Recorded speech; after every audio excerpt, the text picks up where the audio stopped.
Imagine going to court. Not to fight for your kids, but to finally make their mother pay child support after she vanished. Blew thousands on plastic surgery, and spent more time visiting a man in jail than seeing her own children. What happened next?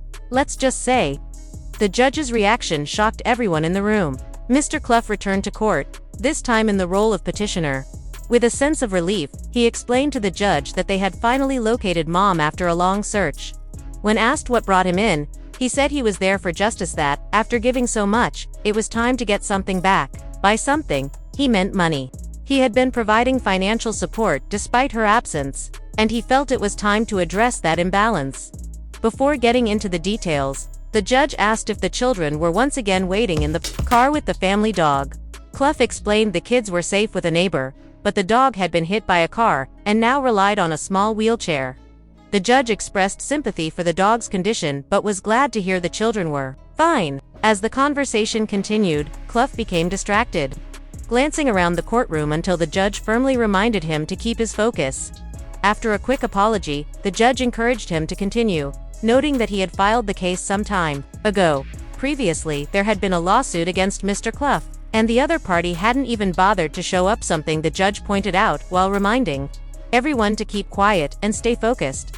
Mr. Cluff interjected that he had chosen to give money, but the judge explained they would soon determine exactly how much child support he might be responsible for.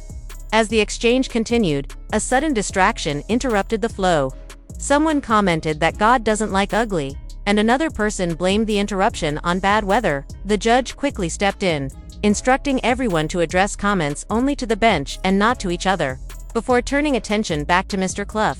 Resuming, the judge noted it had been several months since the case was last in court, and it appeared the children had been living with Mr. Cluff for about 7 or 8 months. When asked whether their mother had been making any financial contributions during that time, Mr. Cluff was quick to clarify that she had not. The judge reiterated that this was not how the system worked, making it clear that no payments had been made on her part during the entire period.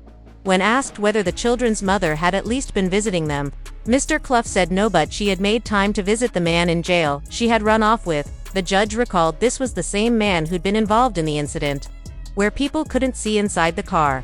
Mr. Cluff confirmed, and the judge remembered that he'd been arrested shortly after their last court appearance, supposedly over a PPP loan. Mr. Cluff quickly corrected that, explaining it wasn't a PPP loan at all, it was the cosmetic surgery she'd gotten, a BBL. This prompted some bickering, with her insisting that people don't need to know and him countering that it was for the gram. The judge cut in, steering the conversation back to the matter at hand. The focus shifted to child support, with the judge confirming that Mr. Cluff was seeking to have the children's mother pay. The judge then asked about health insurance coverage, whether she was responsible for it, or if the children were on Medicaid. Mr. Cluff explained that she was not providing coverage. He hadn't been able to either at first, but recently he had received a promotion at work. The judge congratulated him, and Mr. Cluff accepted with appreciation before continuing.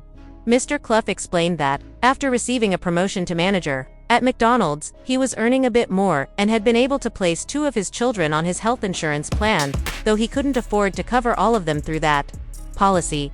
The others, he said, were covered by insurance from his second job. The judge confirmed that all the children were indeed insured, and Mr. Cluff reported the total cost for their coverage was about $350 per month. When asked if there was anything else the court should know before turning to the mother, Mr. Cluff simply stated that he was ready to hold her accountable. Addressing Ms. Daniels, the judge asked if she was prepared to explain why she shouldn't have to pay child support. Ms. Daniels began with an apology, prompting the judge to press her. Was she there to look good or to present her case? She jokingly replied, a little bit of both, but the judge quickly shut that down, making it clear that appearance had no bearing on the decision. She acknowledged the point, and the judge urged her to stick to the facts. The judge made it clear that appearances didn't matter, only the facts, and urged Ms. Daniels to get straight to the point without unnecessary commentary. She explained that she had cared for the children for 10 years before placing them in Mr. Cluff's care, claiming he had been doing very little during that time. That was why she had originally petitioned the court. The judge reminded her that she had indeed filed the petition, but while Mr. Cluff had appeared for the hearing, she had not, leading to the case being dismissed. Ms. Daniels admitted she had missed the opportunity but insisted she had her reasons. The judge, noticing she was chewing gum, asked her to dispose of it before continuing. Ms. Daniels apologized for her absence and began explaining that she had experienced what she called a come-up. Curious, the judge asked what kind of opportunity she meant. She revealed she had met a man who promised to change her life, particularly in a financial sense. The judge pressed her on whether that change had actually happened, and she admitted it had not been as life-altering as expected. Before Mr. Cluff could interject, the judge encouraged everyone to let her finish her side of the story. Mr. Cluff hinted to the judge that Ms. Daniels was about to share some interesting details about her finances. Ms. Daniels pushed back, claiming he knew nothing and asserting that she had at least 1.6 figures in her bank account. The judge immediately intervened, instructing both parties to remain quiet when he was speaking. Acknowledging the high emotions in the room, he warned them that if the constant interruptions continued, he would simply reschedule the hearing. Prospect neither wanted, considering the cost of court parking and the inconvenience of missing work. When asked if they wanted some sort of resolution that day, both agreed. With order restored, the judge invited Ms. Daniels to continue, clarifying that she was about to speak on the 6 figures she claimed to have in the bank. She confirmed, "I do," preparing to elaborate. The judge kept the focus tightly on the facts, signaling that this discussion would determine the direction of the child support case.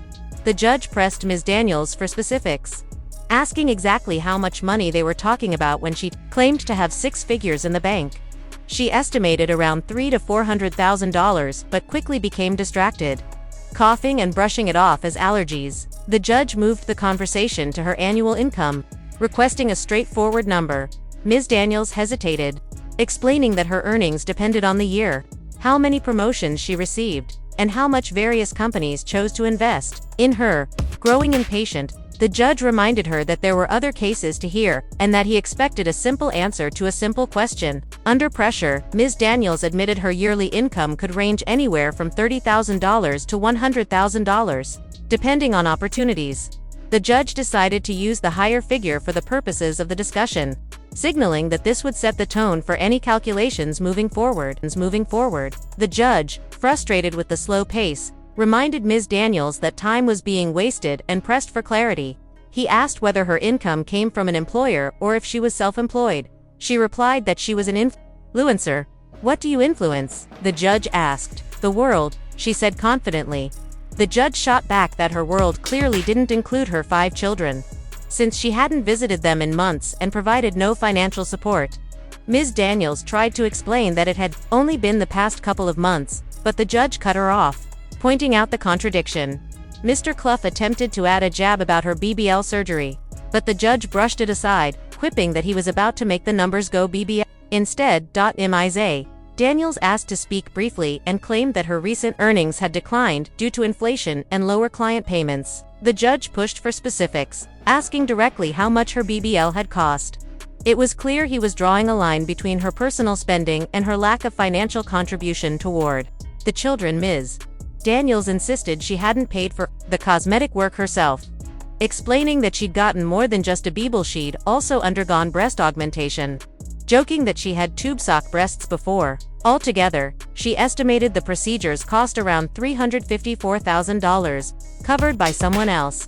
The judge, unimpressed, moved to wrap up the financial discussion and determine her child support obligation, confirming she had only the 5 children in question, all under 18. The judge noted that her payments would be calculated at 40% of her income, with her earlier testimony placing her earnings at the high end of $100,000 annually. The judge also factored in the $350 monthly cost of health insurance and explained that this figure would be included in the calculation. While he acknowledged he could have based the numbers on a much higher income, such as $350,000, he said he was bound to use the testimony provided. Still, he warned Ms. Daniels that the outcome would not be favorable to her, as even using her stated income, the resulting child support obligation would remain substantial. The judge calculated Ms. Daniels's gross monthly income at $8,333.33, which translated to a net income of $6,512.70. Applying the 40% child support rate, the monthly obligation came to $2,604. Adding the $350 reimbursement for the children's health insurance raised her total monthly payment to $2,954. When Ms. Daniels asked if the children could remain with Mr. Cluff, the judge confirmed they would, noting that they were already in his care and hinting that her priorities seemed more focused on cosmetic surgery than parenting. With a dry remark about not knowing when she might leave with the next guy, the judge signaled his skepticism, though Ms. Daniels insisted she was good now. Satisfied with the numbers, the judge asked if there was anything further to address. Ms. Daniels brought up visitation, and the judge clarified that the children would continue to live with Mr. Cluff. The next step would be for both parties to work out a visitation arrangement. But the custody placement itself was not changing. The judge noted that visitation would be arranged separately, pointing out that, given the situation, the children would likely remain with Mr. Cluff and see Ms. Daniels on weekends. Ms. Daniels objected, saying weekends were her busiest time, suggesting instead that she could have them from Monday to Tuesday. The judge reminded her that the children had school during the week and asked if she could get them there. She admitted she could not, prompting Mr. Cluff to point out she didn't have a car. Ms. Daniels confirmed it, despite her claimed earnings, and the conversation briefly detoured into a mix-up between Rhodes and Roses, which the judge quickly brushed aside as irrelevant.